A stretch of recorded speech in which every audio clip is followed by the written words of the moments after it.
Hey, good people. Well, wonder how this officer ended up in this situation. Rick, you can't laugh. That poor boy. Look, when you do stupid things, I mean, it's just amazing. Let's watch this video on how this damn thing starts, because this is crazy to me. 107, it's going to be, again, a Chrysler 300 4-door 2017, black in color. Black in color. It's a black car. Okay, I think I got him. He's on the access road right now, traveling westbound. Okay, so what happened is they pulled the guy over for speed, he gave him a fake name, and then he took off. I don't know if he fought with officers before, but he took off. So they're chasing him for speeding and running away. Okay, he's on the wrong side of the road, trying to split the middle access road. Got front end damage. Just blew through the intersection. Okay, this right here is kind of BS. Listen to this. Just blew through the intersection at Zool Road, getting back up on 10. He didn't blow through an intersection. He's on a freaking frontage road. And in Texas, this is how you drive. If you're not turning right, you go straight and get on the highway. He's not blowing through an intersection. But that sounds better, I guess. Blew through the intersection at Zool Road, getting back up on 10. There's no other way for him to go through that intersection and get on the highway. I mean, I guess he could have went slower. He's back number 2 lane, just really slow. Number 2 lane, you always start from the center of the highway and count out. So this is the number 1 lane, start at the center. This is number 2. You can either call this number 3 lane or the emergency lane, but normally it's 1, okay, 2, 3. Got smoke coming out of the front left tire now. He's probably going to have to shut it down pretty quick. He's smoking on the road. Okay, he lost his little tire there. Left tire now. He's probably going to have to shut it down pretty quick. He's smoking. And there goes his tire. It looks like he might have low profile. I mean, for a tire to come off whole like that, I don't know what the hell he did. If you get front end damage, sometimes the metal parts on the car or something will get in there and start cutting as you're driving. But I mean, he's slamming on the brakes and the tires are heating up and he's turning and all that causes friction heat. And so a lot of issues going on for tires to come off like that. Smoking on the road. Just lost a tire. Now he's running on the rim. Normally when you run on the rim, you get sparks. So for him not to have sparks, I don't know about that, but I don't know. I'm assuming aluminum running across the highway. If they got the new aluminum wheels, or I don't know. They make wheels out of so many things now. Ain't no damn telling. They probably got rubber wheels now. He is IH10 and FM1518 taking the exit. IH10 1518. Hey, the Guadalupe troop, this 107. How far behind are you guys? 6631 to 107. Guadalupe troop. I think the troopers use troops for like their districts or areas. I'm not sure. We're on 1518 right now. I'm on 10. Got another unit on the access road. Okay, 10-4. He's still slow rolling it, coming up to Frudenberg Road, still on the access.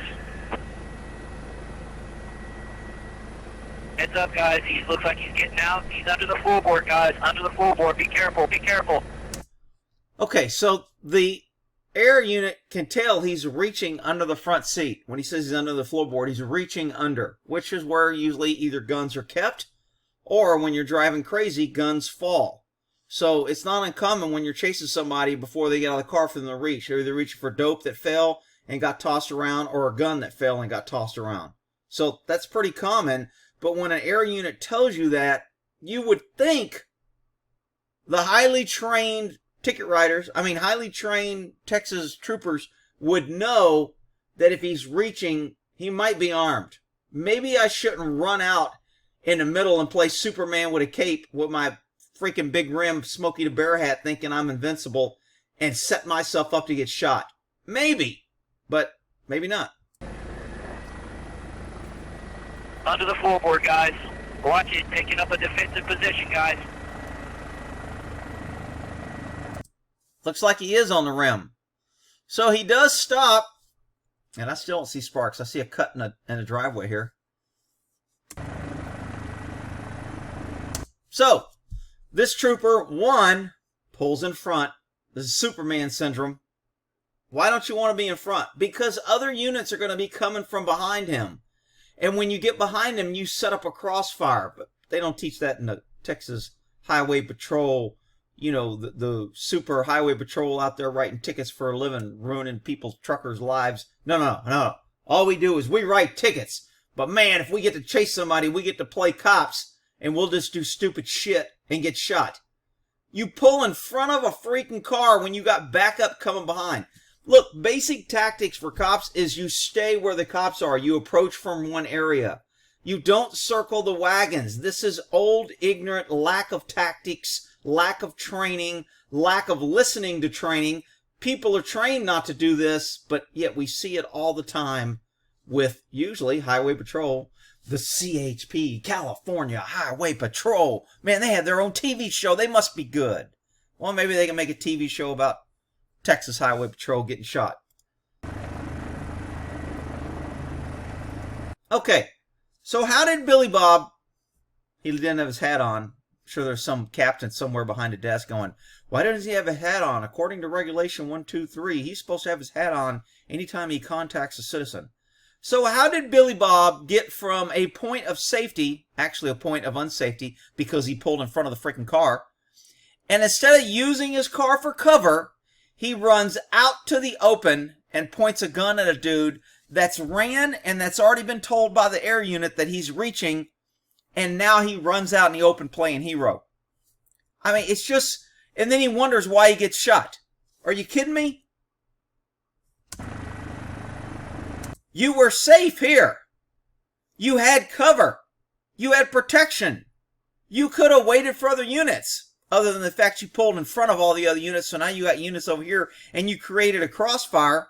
Hell, I'm not even sure if the suspect shot him. It looks like he does shoot him, but it wouldn't surprise me if a highway patrol shot him, because he put himself right in front. So he gets from here, instead of holding and stabilizing. I just don't...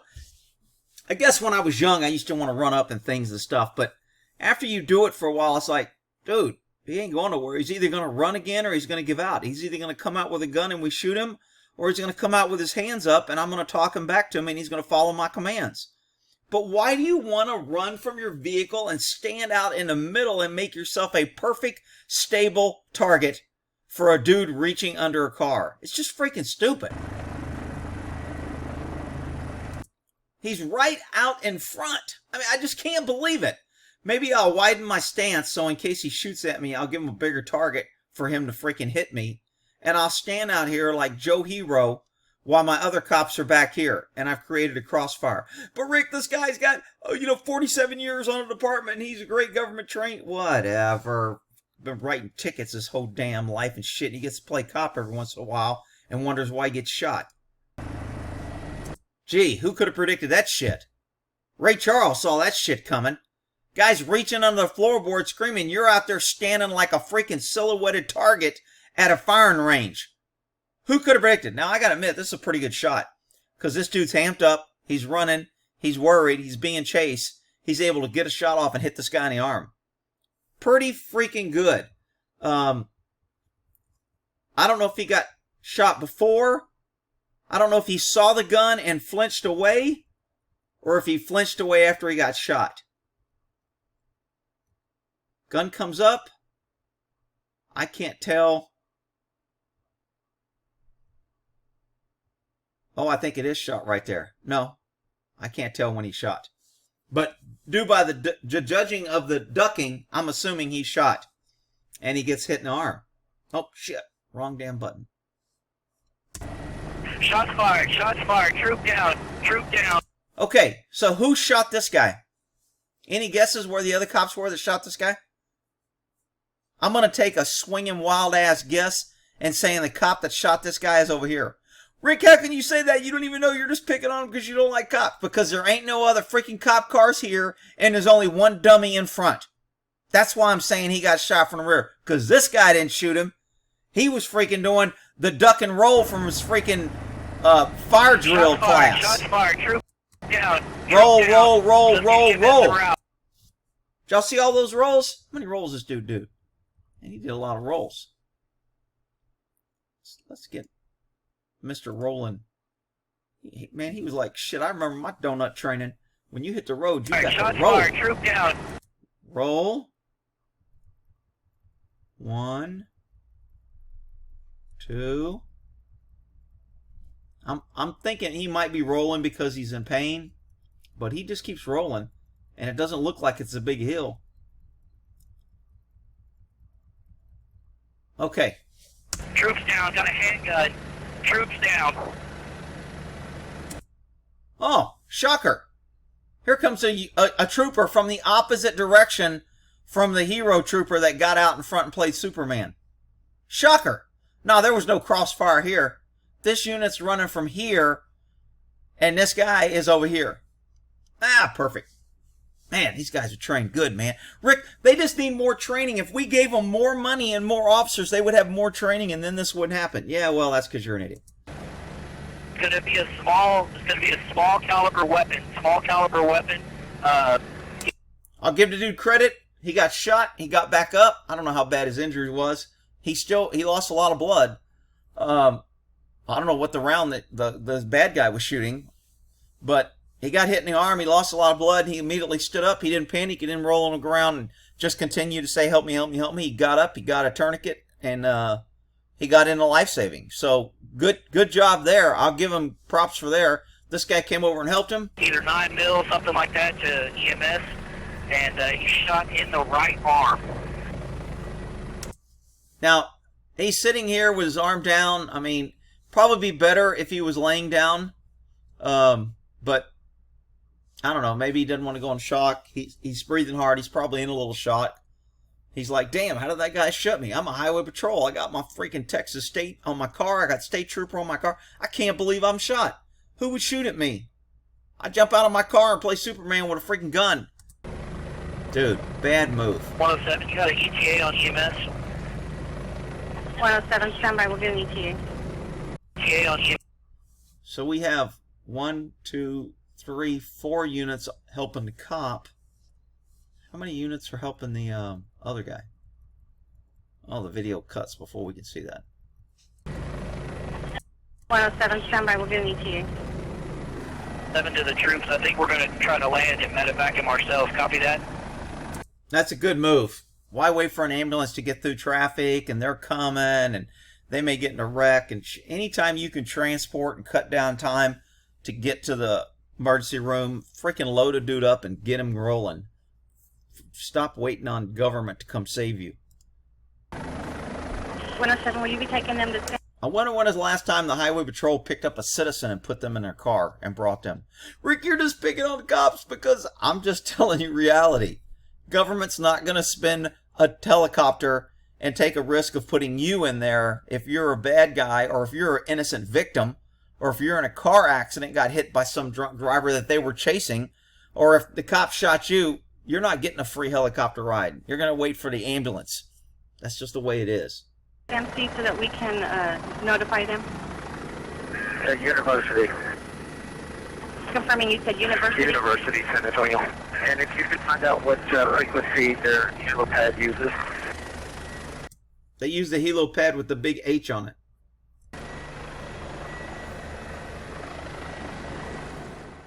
Trooper survived, and the bad guy died the next day. So, look, all cops do stupid shit sometime. I've done my share, but to watch this and to wonder what the hell's going through these freaking guys, and it's called the Superman syndrome. Cops get out there, they got their badge, they got their gun, they're used to everybody bowing down and kissing their butt. They lose sight of danger. Highway patrol's the worst because all they do is pull over little old ladies with blue hair and give them freaking tickets and get their stats, so their officer safety goes down. They get lax. They don't have good practical training. They don't have good practical experience of doing tactics every day, so they treat everything the same. They develop bad muscle memory. They develop bad habits. They do the same thing because they do the majority of the same thing every day. They write tickets to non-threatening people in a non-threatening situation, and they just ruin lives, collect revenue, and raise insurance taxes and feel good about themselves. So when they get into a situation that's a life or death, they look like shit. Kind of case in point right here. All right, we'll end that there.